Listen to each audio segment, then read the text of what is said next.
بسم الله الرحمن الرحيم. قال النبي صلى الله عليه وسلم: من سلم المسلمون من لسانه ويده. وقال النبي صلى الله عليه وسلم: لا يؤمن أحدكم حتى يحب لأخيه ما يحب لنفسه أو كما قال عليه الصلاة والسلام.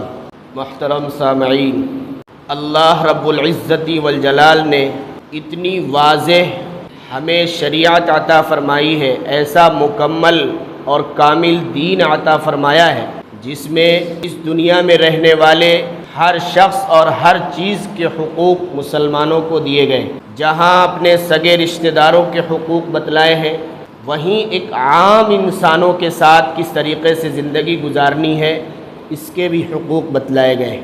ہمارا معاملہ پڑوسیوں کے ساتھ کیسا ہونا چاہیے، اور جو پڑوسی نہیں ہے اس میں عام مسلمانوں کے ساتھ یا عام انسانیت کے ساتھ ہمارا معاملہ کیسا ہونا چاہیے. میں نے جو حدیث پڑھی ہے، پہلی حدیث پڑھی، اس میں نبی کریم صلی اللہ علیہ وسلم نے ارشاد فرمایا: کوئی شخص کامل مومن نہیں ہو سکتا اس وقت تک جب تک وہ اپنے ہاتھ اور زبان سے دوسرے مسلمان کو محفوظ نہ رکھے. مطلب یہ ہے کہ اس کی زبان سے کوئی ایسا جملہ، کوئی ایسی بات، کوئی ایسا لفظ نہیں نکلنا چاہیے جو کسی کے دل توڑنے اور دل شکنی کا باعث بنے. ہاتھ سے کوئی ایسا کام نہیں کرنا چاہیے جس سے ظلم اور زیادتی ہو سکے.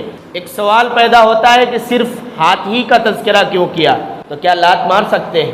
پیر سے کسی کو تکلیف دی جائے تو جائز ہو جائے گا؟ نہیں، بلکہ ہاتھ کا تذکرہ اس لیے کیا کہ عام طور پر سب سے زیادہ جو تعلق ہوتا ہے وہ ہاتھ کا ہی ہوتا ہے، اس لیے خاص چیز کا کیا، ورنہ تو پورا جسم مراد ہے کہ اپنے سر سے لے کر پیر تک کے تمام اعضاء سے کوئی بھی ایسا فعل اور ایسا کام نہیں ہونا چاہیے جس سے سامنے والے کو تکلیف پہنچے. کسی بھی طریقے سے اسے ایذا اور تکلیف اگر پہنچ رہی ہے تو صحیح معنوں میں رسول اللہ صلی اللہ علیہ وسلم کی تعلیمات کے مطابق ہم سچے اور پکے مسلمان نہیں. کتنی مرتبہ کوئی شخص آتا ہے رسول اللہ سے پوچھنے کے لیے: اللہ کے رسول، سب سے بہتر کام کون سا ہے؟ تو آپ نے یہی فرمایا کہ تمہارے ہاتھ اور زبان سے کسی کو تکلیف نہیں پہنچنی چاہیے. کوئی آتا ہے پوچھتا ہے کہ اللہ کے رسول سب سے بہتر کام کون سا ہے؟ تو کہا جھوٹ مت بولنا. کسی سے کہا کہ سب سے بہتر کام کون سا ہے؟ تو کہا کھانا کھلانا چاہیے. سوال ایک ہے، جواب بدل رہے. کیوں؟ اللہ کے رسول صلی اللہ علیہ وسلم جس شخص کے اندر جو غلطی اور کمی اور کوتاہی دیکھتے تھے اس کے لیے وہی جواب دیتے تھے کہ تمہارے لیے یہ کام بہتر ہے. پورا دین لے کر کے چلنا، یہ صحیح معنوں میں سچے اور پکے اور کامل مسلمان کی نشانی اور علامت.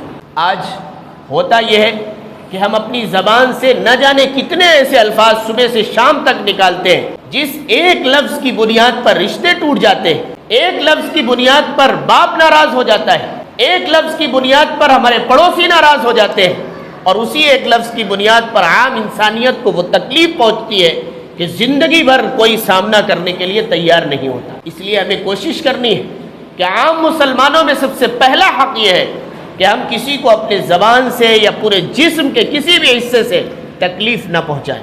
ایک جگہ رسول اللہ صلی اللہ علیہ وسلم نے ارشاد فرمایا کہ اگر کوئی تمہارا بھائی سے مراد مسلمان بھائی تم سے مشورہ لے تو اسے مشورہ دینا چاہیے. یہ بھی ایک مسلمان کا حق ہے کہ ہو سکتا ہے کہ آپ کسی کام میں یا کسی مشغلے میں تجربہ رکھتے ہیں، آپ کو وہ بڑا سمجھ کر، تجربے کار سمجھ کر، آپ کو امانت دار سمجھ کر، اچھا سمجھ کر آپ سے کوئی مشورہ لینے آیا ہے تو آپ اسے بہترین مشورہ دیجئے جس میں اس کی خیر خواہی ہو، جس میں اس کی بھلائی ہو، جس میں اس کو نفع اور فائدہ ہو. لیکن ہوتا یہ ہے کہ اگر کوئی ہم سے مشورہ لینے آیا تو ہم مشورہ وہ دیتے ہیں جس سے سامنے والے کو نقصان پہنچ جائے. رسول اللہ صلی اللہ علیہ وسلم کی ایک دوسری حدیث ہے کہ جس سے مشورہ لیا جا رہا ہے وہ امین ہے، امانت دار ہے. اس امانت کا تقاضا یہ ہے کہ وہ صحیح مشورہ دے. یہ بھی ایک مسلمان کا حق ہے. اگر کوئی پوچھتا ہے کہ اس علاقے میں کون سی دکان اچھی رہے گی، کون سا کاروبار اور کون سا مشغلہ اور کون سی تجارت صحیح رہے گی، کہاں پر میں اپنا کام شروع کروں جس کی بنیاد پر اپنا ذریعہ معاش حاصل کر سکوں، تو اسے ایسا ہی مشورہ دیا جائے، وہی مشورہ دیا جائے جس میں اس کو فائدہ ہو. اور کوئی ایسا کام کرنا جس سے اس کو نقصان پہنچ جائے اور اسے بتائیں یہ کام آپ کے لیے بہت اچھا ہے لیکن وہ کرے گا تو اسے نقصان پہنچے گا، تو یہ آپ نے امانت داری کا کام نہیں کیا بلکہ رسول اللہ صلی اللہ علیہ وسلم کی تعلیمات کے خلاف کام کیا۔ یہ بھی ایک مسلمان کا حق ہے۔ اور ایک مسلمان کا حق یہ ہے کہ کسی کو بھی ایسی چیز نہ کی جائے جس سے اس کی دل شکنی ہو جائے، دل ٹوٹ جائے۔ رسول اللہ صلی اللہ علیہ وسلم نے فرمایا کہ کوئی بھی شخص کسی بھی اپنے بھائی سے ایسی مذاق اور دل لگی نہ کرے جو اسے ناگوار ہو۔ عام طور پر یہ ہوتا ہے اگر کوئی بھائی کوئی مسلمان چڑھتا ہے کسی بات سے، ہم وہی بات اس سے بار بار کہتے ہیں تاکہ اسے اور چڑھایا جائے۔ یہ مسلمان کا حق نہیں۔ اگر وہ کوئی بھی بات ایسی کہی جا رہی ہے جس سے اسے تکلیف ہوتی ہے، اسے چڑن ہوتی ہے، تو پھر اس کو دوبارہ کہنا اسے چڑھانے کے لیے، اسے تکلیف پہنچانے کے لیے کسی بھی مسلمان کے لیے جائز نہیں۔ اسی طریقے سے کوئی بھی ایسی بات نکالی جائے جس سے اس کو یا اس کے علاوہ کسی بھی شخص کو تکلیف پہنچ رہی ہے تو پھر یہ چیز بھی جائز نہیں۔ رسول اللہ صلی اللہ علیہ وسلم نے تمام دل شکنی کرنے والی چیزوں سے منع فرمایا۔ آپ نے یہاں تک بتلایا کہ کسی بھی شخص کے مال اور جان اور اس کی عزت و آبرو کو نقصان پہنچانا کسی بھی مسلمان کے لیے جائز نہیں۔ کسی شخص کا مال ہے، اس کو ہم بلا اجازت کھا لیں اور بلا اجازت ہم اس کو استعمال کرنے، یہ بھی کسی کا حق نہیں۔ اور یہ عام طور پر ہوتا ہے، ہم کسی مونگ پھلی والے سے مونگ پھلی لیتے ہیں، کسی دکان پر کوئی چیز لینے جاتے ہیں، بغیر اس کی اجازت کے سامان اٹھاتے ہیں اور کھا لیتے ہیں، اور جب وہ کہتا ہے کہ آپ نے کھا لیا، ایک ہی چیک ہی تو کیا تھا، آپ کو یہ چیک کرنے کی اجازت اس نے دی تھی، یہ مال آپ کا تھا، آپ پہلے خریدیے پھر اس میں سے کھائیے۔ اور کبھی ایسا ہوتا ہے بیچنے والا، کبھی ایسا ہوتا ہے وہ ٹھیلے والا، وہ مونگ پھلی والا یا کوئی چیز فروخت کرنے والا آپ کو پہلے اجازت دیتا ہے کہ لیجئے، پہلے آپ چیک کر لیجئے، صحیح ہو تو لیجئے گا ورنہ نہ لیجئے گا، تب آپ کے لیے یہ جائز۔ تو کسی بھی شخص کا مال بغیر اس کی اجازت کے لینا کسی دوسرے مسلمان کے لیے جائز نہیں، یہ بھی ایک حق ہے۔ اور کسی کی جان کو نقصان پہنچانا، آج عام طور پر ذرا سی بات پر گولیاں چل رہی ہیں، جان سے مارا جا رہا ہے، قتل عام ہو رہا ہے، جگہ جگہ پر ذرا سی زمین کی چکر میں، ذرا سی میڑ کے چکر میں، ذرا سے مکان کے چکر میں جانیں جا رہی ہیں۔ آج ہماری جانیں اتنی سستی ہو گئی، قرآن کریم میں اور حدیث کے اندر تو ایک انسان کا قتل، پوری انسانیت کا قتل بتلایا گیا، اور ہم اپنے سگے مسلمان بھائی کے خون کے پیاسے ہو گئے۔ ذرا سی کوئی چیز ایسی ہوتی ہے جس کی بنیاد پر اس کو جان سے مار دیا جاتا ہے، یہ بھی کسی کے لیے جائز نہیں۔ اور تیسری چیز یہ ہے کہ کسی کی عزت و آبرو کو دبدب لگایا جائے، اس کی عزت اچھالی جائے۔ اگر کسی سے کوئی غلطی ہو جائے، کوئی کوتاہی ہو جائے، کوئی گناہ کا کام ہو جائے، کوئی لغزش ہو جائے تو اس کو چھپایا جائے۔ رسول اللہ صلی اللہ علیہ وسلم نے فرمایا کہ اگر کوئی شخص کسی کے عیب کو چھپائے گا، کل قیامت کے دن اللہ اس کے عیب کو چھپائے گا۔ یہ ایک مسلمان کا حق ہے دوسرے مسلمان پر، لیکن ہوتا کیا ہے، کسی کی بات بس پتہ چل جائے، جگہ جگہ پر جو بھی ہمارا ملنے والا، کیا تمہیں پتہ چلا فلاں صاحب نے یہ کام کیا ہے، تمہیں پتہ چلا فلاں صاحب نے یہ گناہ کیا ہے، تمہیں پتہ چلا فلاں گھر میں یہ کام ہوا ہے، سب کو بتلا ڈالتے ہیں۔ اگر ہم یہی کرتے رہے اور ہم دوسرے کی عزت کو اچھالتے رہے، دوسرے کی پردہ دری کرتے رہے، کل قیامت کے دن اگر اللہ نے ہمارے پردے کو اٹھا دیا تو پھر ہم کیا منہ دکھائیں گے؟ یہ کوئی بھی، ہم سب انسان ہیں، اور انسان نسیان سے بنا ہے، جس کے معنی ہے غلطی کرنا، بھولنا۔ ہر شخص غلطی کرتا ہے، یہ اللہ کا احسان ہے کہ اللہ نے ہمارے اور آپ کے اعمال کے اوپر پردہ ڈال رکھا ہے، ورنہ تنہائی کے اندر، دن کے اجالے میں، رات کے اندھیرے میں، خواہ ہم ہو خواہ آپ ہو، کیا کرتے ہیں بس اللہ ہی معاف فرمائے، کیا معاملہ ہوتا ہے۔ اس لیے کسی کی عزت و آبرو کو اچھالنا، کسی کی عزت و آبرو کے ساتھ کھلواڑ کرنا کسی بھی شخص کے لیے جائز نہیں، یہ بھی ایک مسلمان کا حق۔ اس کے لیے ہمیں کوشش کرنی چاہیے کہ ہم رسول اللہ صلی اللہ علیہ وسلم کی یہ تمام تعلیمات اپنے اندر داخل کریں، اور کسی بھی طریقے سے نہ مال کو نقصان پہنچائے، نہ جان کو نقصان پہنچائے، نہ کسی کی عزت اور آبرو کو نقصان پہنچائے۔ یہ مسلمانوں کے، عام مسلمان کا حق ہے۔ اسی طریقے سے دوستوں کے ساتھ ملاقات کرنا یہ بھی ایک حق ہے، کہ اگر رسول اللہ صلی اللہ علیہ وسلم نے فرمایا کسی شخص نے کسی مسلمان بھائی کی بیمار میں عیادت کی، یا بغیر بیماری کے صرف اس سے ملاقات ہی کر لی، تو پھر ایسا شخص وہ ہوتا ہے کہ اللہ رب العزت والجلال کہتا ہے کہ تو مبارک، تیری ذات مبارک، تیرا چلنا مبارک، اور تو نے اپنا جنت میں ایک مقام بنا لیا ہے۔ کسی کے خوشی میں کام آ جانا، کسی کی ایسی بات کہہ دینا یا کسی سے ایسا تعلق قائم کر لینا جس سے اس کے دل کے اندر، اس کے من کے اندر ایک تھوڑی سی مسکراہٹ اور خوشی کی شمع جل جائے، اس کے بنیاد پر اللہ رب العزت والجلال ہمیں پاکیزہ بتا دے، ہمارے چلنے کو پاکیزہ بتا دے اور جنت میں ہمارا ایک مقام بن جائے، تو اس سے سستا کیا سودا ہے۔ تو ہمیں ایک دوسرے کے ساتھ ملاقات کرنی چاہیے۔ جب بھی ہم کسی سے ملاقات کریں تو ہماری پیشانی کے اوپر یہ نہیں کہ پیشانی میں سمٹن ہو، بلکہ خندہ پیشانی کے ساتھ مسکراتا ہوا چہرہ لے کر کے کسی سے ملاقات کرے۔ اور یہ بھی آتا ہے کہ جب کوئی مسلمان کسی مسلمان سے ملاقات اور مصافحہ کرتا ہے اور وہ دونوں خوش رہتے ہیں تو ہاتھ کو ہٹانے سے پہلے دونوں کی مغفرت ہو جاتی ہے۔ اس طریقے سے اگر ہم ملیں گے، یہ بھی ایک مسلمان کا حق، اس طریقے سے ملنا رسول اللہ صلی اللہ علیہ وسلم کی سنت اور عادت، اس کو بھی اپنی زندگی میں لانا چاہیے۔ اور پھر اس کے بعد ایک حدیث کے اندر رسول اللہ صلی اللہ علیہ وسلم نے عام مسلمانوں کے تقریباً 5-6 حقوق بتلائے ہیں جو سب کے لیے عام۔ اس میں سے سب سے پہلا حق یہ بتلایا کہ سلام کرنا، ایک مسلمان کا دوسرے مسلمان کے ساتھ سلام کرنا، یہ پہلا حق۔ سلام کرنے میں کوشش یہ کرنی چاہیے کہ سبقت ہو، ہم سلام کریں۔ عام طور پر دیکھا یہ جاتا ہے کہ کچھ لوگ سلام کرتے ہی نہیں، اور وہ یہ سمجھتے ہیں کہ اگر ہم سلام کر دیں گے تو ہم چھوٹے بن جائیں گے، ہمارا مرتبہ گھٹ جائے گا۔ نہیں، ایک چیز ہوتی ہے سنت اور ایک چیز ہے واجب۔ واجب کا ثواب سنت سے زیادہ بڑھا ہوا ہے، لیکن یہاں پر سلام کرنا سنت ہے، جواب دینا واجب ہے، اور اس سنت کا ثواب اس واجب سے بڑھا ہوا ہے۔ الٹا معاملہ ہے۔ رسول اللہ صلی اللہ علیہ وسلم کی ایک حدیث کہ اگر کوئی شخص سبقت کرتا ہے سلام کے اندر، بار بار سلام کرتا ہے، اس کے اندر تکبر نہیں ہے، اس کے اندر گھمنڈ نہیں ہے، اس کے اندر غرور نہیں ہے۔ اگر کوئی شخص اپنے دل سے کینہ، غرور، گھمنڈ، تکبر نکالنا چاہتا ہے تو وہ سلام کی عادت ڈالے۔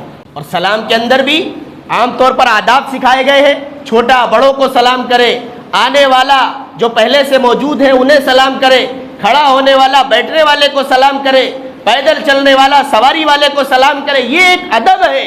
لیکن اگر کوئی شخص سبقت کر رہا ہے ثواب زیادہ کمانے کے لیے کہ مجھے زیادہ ثواب مل جائے، تو وہ اس سنت پر عمل کرے اور سب سے پہلے سلام کرنے کی کوشش کرے۔ مدرسہ شاہی مراد آباد کے نائب محتمم مولانا عبد الناصر صاحب دامت برکاتہم، ہر شخص یہ کوشش کرتا ہے کہ میں ان سے پہلے سلام کر لوں، اور اگر وہ سامنے سے آ رہے ہیں اور یہ سمجھتا ہے کہ صرف ایک قدم اور رکھ لوں میں سلام کروں گا تاکہ وہاں تک آواز پہنچ جائے، تب تک وہ سلام کر دیتے ہیں۔ اتنی انہوں نے سبقت کی ہے کہ کوئی شخص پہلے سلام کر ہی نہیں سکتا۔